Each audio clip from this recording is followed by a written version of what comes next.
Hai, gimana kabar kalian semua? Semoga kalian sehat-sehat aja ya. Kali ini diriku bakal share satu hal penting. Jadi cukup banyak yang ingin tahu gimana caranya, prosesnya, apa aja dokumen yang dibutuhkan. Jadi udah ada beberapa orang yang sempat DM, Kak sudah menikah ya? Kak bagi info dong gimana sih prosesnya? Kak apa aja sih dokumen yang kita butuhkan? Kak, tahun depan gue bakal nikah. Kak, bagi info dong, gimana sih caranya, prosesnya, langkah-langkahnya gitu ya kan. Jadi, itu kenapa gue bikin video ini, supaya gue gak capek balesin satu-satu ya kan. Karena gue juga gak sempet, sorry banget. Bukannya gak mau, tapi gue gak sempet balesin satu-satu. Jadi gue bikinin video ini buat kalian. So, teman-teman, jadi gue akan bacakan apa aja yang dibutuhkan. Sebenarnya itu nggak banyak yang dibutuhin, cuman prosesnya aja yang rada ribet teman-teman. Tapi kalau misalnya kalian sabar pasti selesai kok. Cuman memang benar-benar butuh kesabaran yang sangat. Karena gue waktu itu juga sempat emosi dan lain sebagainya. Cuman finally I did it. Jadi 2 dokumen utama yang dibutuhkan dari Indonesia. Jadi langkah pertama adalah dari kamu, teman-teman. Jadi dari kalian yang orang Indonesia, dimana kalian yang berdomisili di Indonesia, kalian posisinya di Indonesia ya. Jadi yang kalian butuhkan adalah Geburtsurkunde. Apa itu Kak Geburtsurkunde? Geburtsurkunde itu adalah akta kelahiran teman-teman. Jadi akta kelahiran kalian ini kalian butuh ya. Itu dokumen pertama, belum selesai. Dokumen kedua adalah Ledigkeits- oder Familienstandbescheinigung oder Ehefähigkeitszeugnis atau nama lainnya. Jadi ini Ledigkeits atau Familienstandbescheinigung atau lagi Ehefähigkeitszeugnis atau dalam bahasa Indonesia adalah surat keterangan single teman-teman.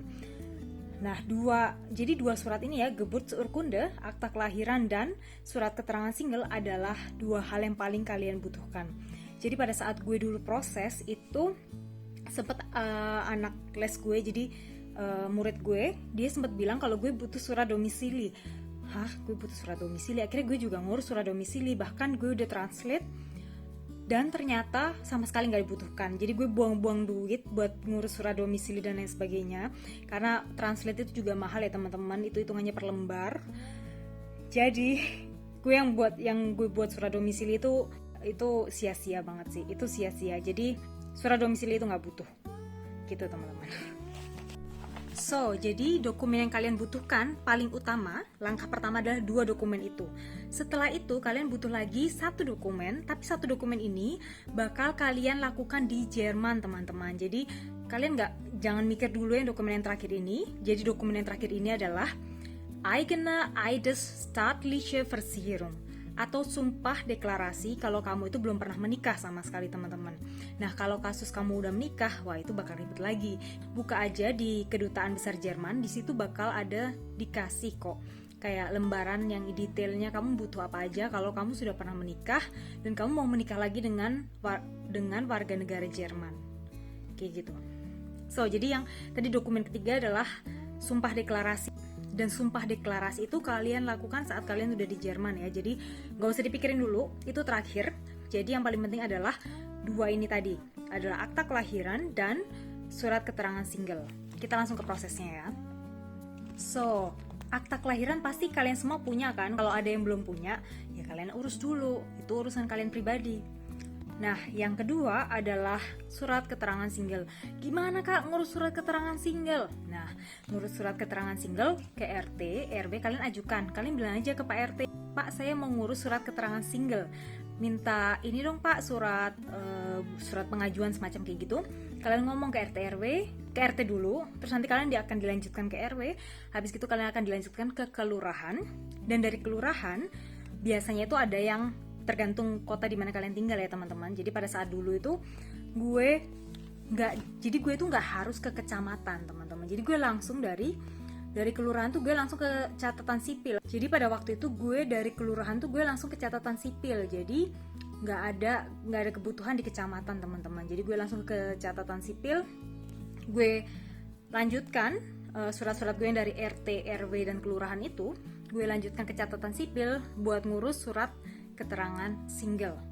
Oke teman-teman, dan itu sekitar beberapa minggu, nggak secepat itu ya. Sekarang mungkin prosesnya lebih cepat, gue nggak tahu lagi. Cuman pada saat itu rada lama, jadi mungkin sekitar 2 mingguan kali gue proses di catatan sipil, kurang lebih kayak gitu teman-teman. Karena setelah kita apply, kita harus nunggu sekitar 2 minggu 3 minggu kalau nggak salah. Cuman tergantung kita dikasih jadwalnya tanggal berapa, kita harus datang dan ambil hasil dari surat keterangan single itu tadi dari catatan sipil. Nah, buat kalian yang Kristen, kalian ke catatan sipil ya. Dan kalau buat kalian yang Muslim, kalian ke KUA teman-teman. Jadi kalau kalian yang Muslim, kalian ngurus surat keterangan singlenya ke KUA ya. Jadi kalian minta surat itu di KUA teman-teman. Gitu. Oke. Next. Kak, sudah dapat ini surat-suratnya. Jadi sudah dapat akta kelahiran sama surat keterangan single udah lengkap nih Kak. Terus kelanjutannya kemana Kak? Gitu ya kan? Pertanyaannya kayak gitu ya kan? Nah, lanjutnya adalah kalian pergi ke Kementerian Hukum dan HAM dan Kementerian Luar Negeri, baru ke Kedutaan Jerman. Ngapain Kak ketiga tempat itu? Ketiga tempat itu kalian harus minta legalisir teman-teman. Jadi 2 dokumen kalian ini, surat keterangan single dan akta kelahiran kalian harus dilegalisir teman-teman. Dilegalisir oleh siapa Kak? Oleh ketiga institusi ini. Jadi Kementerian Hukum dan HAM, Kementerian Luar Negeri, dan Kedutaan Besar Jerman. Harus berurutan ya teman-teman. Yang paling pertama adalah Kementerian Hukum dan HAM. Karena Kementerian Luar Negeri nggak akan kasih kalian legalisir kalau kalian belum ke Kementerian Hukum dan HAM. Jadi ikutin urutannya. Urutan pertama adalah Kementerian Hukum dan HAM, kemudian kalian ke Kementerian Luar Negeri, baru kalian ke Kedutaan Jerman. Dan Kedutaan Jerman juga nggak akan kasih kalau kalian belum ke kedua kementerian ini. Kementerian Hukum dan HAM, Kementerian Luar Negeri. Oke, harus satu persatu ya teman-teman, nggak bisa kalian langsung apply berbarengan. Jadi kalian lagi minggu ini kalian ke Kementerian Hukum dan HAM, kalian apply, kalian masukin dokumen kalian bayar teman-teman kalau nggak salah per dokumen itu kayak 25.000 atau berapa ya, nggak mahal sih. Kalau yang kementerian itu kalau nggak salah nggak mahal kok, per dokumen 25.000 kalau nggak salah, atau 50.000 gitu, lupa ingat gue. Bentuknya kayak gimana sih Kak legalisir itu Kak? Nah, gue kasih tunjuk kalian ya. Jadi bentuk legalisirnya adalah seperti ini. Kalian kelihatan nggak ya? Ini adalah bentuk legalisirnya. Yang ini ya. Yang ini adalah Kementerian Luar Negeri teman-teman. Dan yang atas sebelahnya lagi itu adalah Kementerian Hukum dan HAM. Dan yang paling bawah ini adalah Kedutaan Besar Jerman. Jadi yang Kedutaan Besar Jerman ini tertulis teman-teman, rupiah 400.000. Jadi bayarnya 400.000 rupiah teman-teman. Oke. Yang ini kalau nggak salah berapa ya? 25.000 kayaknya per dokumen ya. Jadi ini adalah akta kelahiran gue. Kalau yang satunya tuh aslinya diambil sama mereka, yang surat keterangan single tuh aslinya diambil sama mereka. Gitu teman-teman. Jadi cuma 2 surat ini sebenarnya yang paling penting yang kalian harus legalisir. Ingat ya, Kementerian Hukum dan HAM duluan, baru Kementerian Luar Negeri, baru yang terakhir adalah ke Kedutaan Besar Jerman. Kayak gitu. Dan jangan lupa kalau kalian ke Kedutaan Besar Jerman, itu kalian harus bikin termin setauku. Benar. Kalian buka aja di situs internet, buka aja ke Kedutaan Besar Jerman di Jakarta. Kayak gitu. Kalian bikin termin di sana. Apa itu Kak termin? Schedule. Apa itu Kak schedule? Janjian teman-teman. Jadi janjian tanggal kapan kalian bisa masukkan dokumen kalian, kapan kalian bisa legalisir kayak gitu. Nah, satu lagi teman-teman ya, kalau kalian posisinya ada di Indonesia, kalian sama sekali nggak pergi ke Jerman untuk bawa dokumen-dokumen kalian. Kalau calon suami kalian yang bakal daftarkan ke catatan sipil di Jerman untuk pernikahan kalian punya tambahan ekstra dokumen. Dokumen apa lagi Kak? Vollmacht zur Anmeldung einer Eheschließung. Apaan tuh Kak Vollmacht? Vollmacht adalah surat kuasa teman-teman. Di mana Vollmacht zur Anmeldung einer Eheschließung adalah surat kuasa yang memperbolehkan calon suami kalian untuk mendaftarkan nama kalian sebagai calon istri untuk pernikahan kalian berdua teman-teman di catatan sipil di Jerman kayak gitu. Jadi tanpa Vollmacht ini calon suami kalian nggak bisa sama sekali masukin nama kalian, nggak bisa sama sekali mendaftarkan pernikahan kalian sendirian karena itu dianggap tidak legal. memasukkan nama orang lain gitu untuk menikah, ya kan? Kayak gitu teman-teman. Jadi dia butuh surat kuasa untuk mendaftarkan pernikahan kalian berdua. Nah, surat kuasa ini ada formatnya teman-teman. Formatnya biasanya itu di calon suami kalian bisa minta formatnya harusnya di Standesamt atau catatan sipil. Jadi Standesamt adalah catatan sipil di Jerman, Standesamt. Jadi calon suami kalian bisa ke Standesamt dan minta format Vollmacht zur Anmeldung einer Eheschließung. Dan kalian sebagai perempuan atau enggak sebagai pria, tergantung ya, bisa aja orang Indonesianya yang laki-laki. Jadi sebagai orang Indonesianya kalian yang harus isi surat kuasanya. Dan kalian bisa kirim bersama-sama dengan Geburtsurkunde atau akta kelahiran, dan bersama-sama juga dengan surat keterangan single atau Ehefähigkeitszeugnis kalian yang dari catatan sipil atau dari KUA tadi. Jadi kalian bisa kirimkan 3 dokumen itu bersama-sama ke Jerman, atau enggak kalau kalian langsung ke Jerman, berangkat terbang sendiri ke Jerman, kalian nggak butuh surat kuasa teman-teman, kayak gitu ya. Kemudian, loh kak, kok dikirim langsung ke Jerman? Emangnya nggak ditranslate dulu kak? Yakin?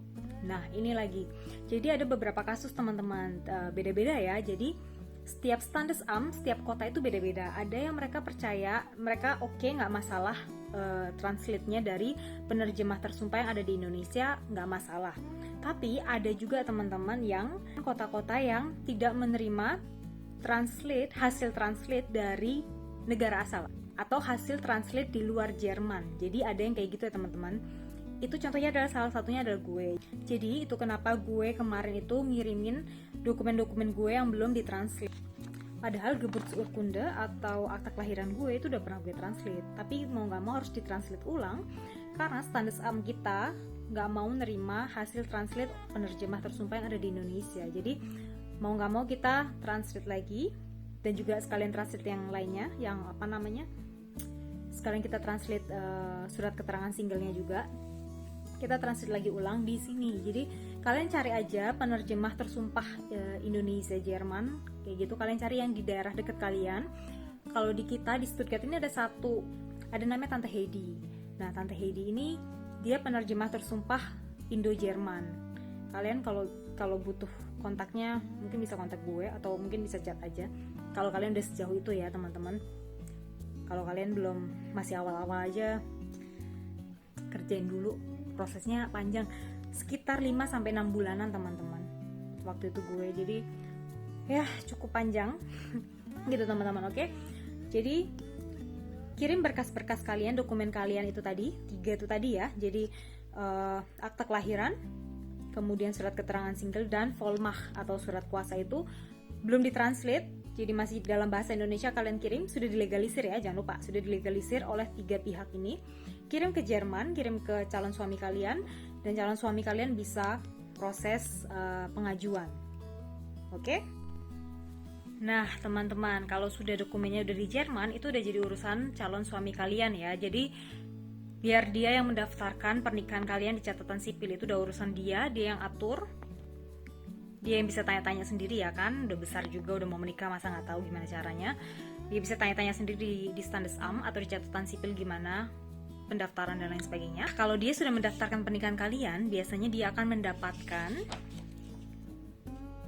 Anmeldung der Eheschließung, atau jadi Anmeldung der Eheschließung itu artinya adalah surat pendaftaran. Jadi kalian sudah mendaftarkan pernikahan kalian di catatan sipil, kayak gitu ceritanya. Tapi biasanya nggak semua langsung dapat Anmeldung der Eheschließung teman-teman. Kenapa aku nggak langsung dapat kak? Karena itu diproses secara hukum. Mereka akan ngecek semuanya, apakah pernikahan kalian itu beneran atau pernikahan kalian itu cuma pernikahan kontrak atau dibuat-buat. Jadi mereka akan cek semua teman-teman. Setahu gue ya, itu kenapa, dan itu akan masuk juga ke ranah hukum, dan itu juga akan masuk ke ranah hukum. Itu kenapa kalian nggak langsung dapat Anmeldung der Eheschließung, tapi kalian akan dapat Zwischenbescheid über die Anmeldung der Eheschließung. Itu yang kalian bakal dapat. Jadi Zwischenbescheid itu kayak kalian sudah mendaftarkan, tapi kalian belum dapat Anmeldung der Eheschließungnya. Kalian sudah mendaftarkan itu tapi. Zwischenbescheid über die Anmeldung der Eheschließung. Dokumen ini kalian butuhkan teman-teman. Jadi nanti calon suami kalian harus kirim balik dokumen-dokumen yang dia dapatkan ke Indonesia untuk kalian apply visa teman-teman. Jadi jangan lupa kalian butuh untuk apply visa untuk ke Jerman, visa menikah atau visa kumpul keluarga.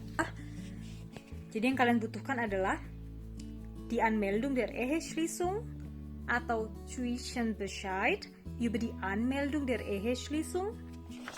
Kemudian kalian butuh dokumen lagi, namanya Verpflichtungserklärung. Apa itu Kak Verpflichtungserklärung? Jadi Verpflichtungserklärung ini kalian suruh calon suami kalian buat ngurusnya biasa di Ausländerbehörde atau di kantor imigrasi, di mana tertulis kalau calon suami kalian ini bertanggung jawab atas kalian secara finansial dan dia akan masukin data-data calon suami kalian, pekerjaannya apa dan lain sebagainya, penghasilannya berapa. Biasanya itu ada minimum penghasilan dan lain sebagainya, yang sangat penting karena dia bakal bertanggung jawab atas hidup kalian di Jerman untuk sementara waktu kalau kalian belum bekerja teman-teman. Jadi itu penting ya. Verpflichtungserklärung. Semua bakal gue tulis di bawah ini ya, jadi kalian bakal baca namanya, jadi bisa kalian catat teman-teman. Kemudian kalian butuh asuransi teman-teman, asuransi kesehatan, Krankenversicherung. Itu kalian butuh teman-teman buat apply visa kalian. Oke, jadi 3 itu yang paling penting yang harus dikirim dari Jerman, dikirim balik ke kalian dari calon suami kalian teman-teman. Jadi itu tadi ya, udah 3 tadi ya. Selebihnya form untuk apply visa dan lain sebagainya itu bisa kalian dapatkan di Kedutaan Besar Jerman teman-teman. Jadi kalau semuanya hampir selesai, semua itu makan waktu sih, jadi yang sabar. Jadi kalau semuanya udah hampir selesai, kalian bisa apply visa. Jadi kalian bikin schedule lagi, bikin termin lagi di Kedutaan Besar Jerman untuk apply visa. Jadi kalau yang sebelumnya adalah schedule untuk legalisir, kali ini adalah schedule untuk apply visa teman-teman. Dan apply visa apa Kak? Apply visanya adalah apply visanya adalah apply visa kumpul keluarga teman-teman, Familien apa gitu namanya, nama visanya gue lupa ingat. Ya pokoknya ada Familien gitunya lah. Jadi apply visanya apply visa yang keluarga ya teman-teman, kayak gitu. Nah kalau sudah apply visa, biasanya visanya itu sekitar 4 minggu sampai 6 mingguan teman-teman. Dan waktu gue kemarin, pengalaman gue kemarin itu bener-bener lama banget teman-teman. Ya ampun, kayak 2 bulanan lebih gitu loh, 2 bulanan lebih 1 minggu kalau nggak salah. Itu baru selesai visa gue, dan gue tuh sampai kenapa sih? Apa ada yang salah gitu kan? Gue mikirnya, aduh, apa ada yang kurang? Apa ada yang salah? Kenapa gitu sama dokumen-dokumen gue? Kenapa kok lama? Ternyata yang bermasalah adalah kantor imigrasi di tempat kita di sini, di kota kita ini, di dekat tempat tinggal kita ini, karena mereka karena salah satu pegawai mereka itu mengundurkan diri. Jadi mereka kewalahan karena kurang pegawai lah, intinya kayak gitu. Jadi keteteran, kerjaannya nggak selesai teman-teman. Jadi punya kita tuh numpuk, lama banget. Kayak gitu. Jadi kalau visa pernikahan itu yang menentukan adalah kantor imigrasi sini teman-teman. Kalian bakal dapat visa atau enggak. Karena gue ada teman orang Jerman yang kerja di kedutaan Jerman. Jadi gue tahu dari dia kalau yang memberikan iya atau enggaknya adalah kantor imigrasi sini. Jadi kedutaan Jerman Jakarta mereka hanya menunggu keputusan dari kantor imigrasi sini teman-teman. Kalau kantor imigrasi sini sudah bilang iya, mereka bakal bisa langsung keluarkan visa kalian teman-teman. Tapi kalau kantor imigrasi di sini belum bilang apapun, kedutaan besar Jerman di Jakarta juga nggak bisa apa-apa teman-teman. Jadi yang harus kalian kejar adalah kantor imigrasi di kota calon suami kalian, atau pokoknya kantor imigrasi yang kalian terdaftar. Oke? Gitu teman-teman. Nah Kak, sudah dapat visa, berangkat nih, gitu ya kan? Kalau udah dapat visa, berangkat ke Jerman, beli tiket, berangkat. Nah itu gimana Kak kelanjutannya kalau aku udah di Jerman? Nah kalau kalian udah di Jerman, teman-teman, kalian harus secepatnya mendaftarkan, bukan mendaftarkan sih, tapi lebih tepatnya kalian secepatnya ke Standesamt atau catatan sipil, dan kalian bikin jadwal, bikin termin kapan kalian mau menikah catatan sipilnya, teman-teman. Biasanya itu kalian cuma punya waktu 3 bulan, jadi visa kalian akan berlaku 3 bulan. Jadi dalam 3 bulan itu kalian sudah harus menikah, teman-teman. Jadi kalian harus buru-buru bikin termin atau schedule, jadwal untuk menikah secara catatan sipil, teman-teman. Oke? Pergilah kalian ke catatan sipil, bikin jadwal. Oh, saya mau menikah tanggal sekian, bulan sekian. Kayak gitu ya kan? Sudah. Dan pada saat kalian bikin jadwal itu kalian akan juga, kalian sebagai orang Indonesia, kalian akan diminta dokumen yang terakhir yang tadi gue bilang di awal banget. Itu dokumennya namanya apa sih? Gue lupa lagi.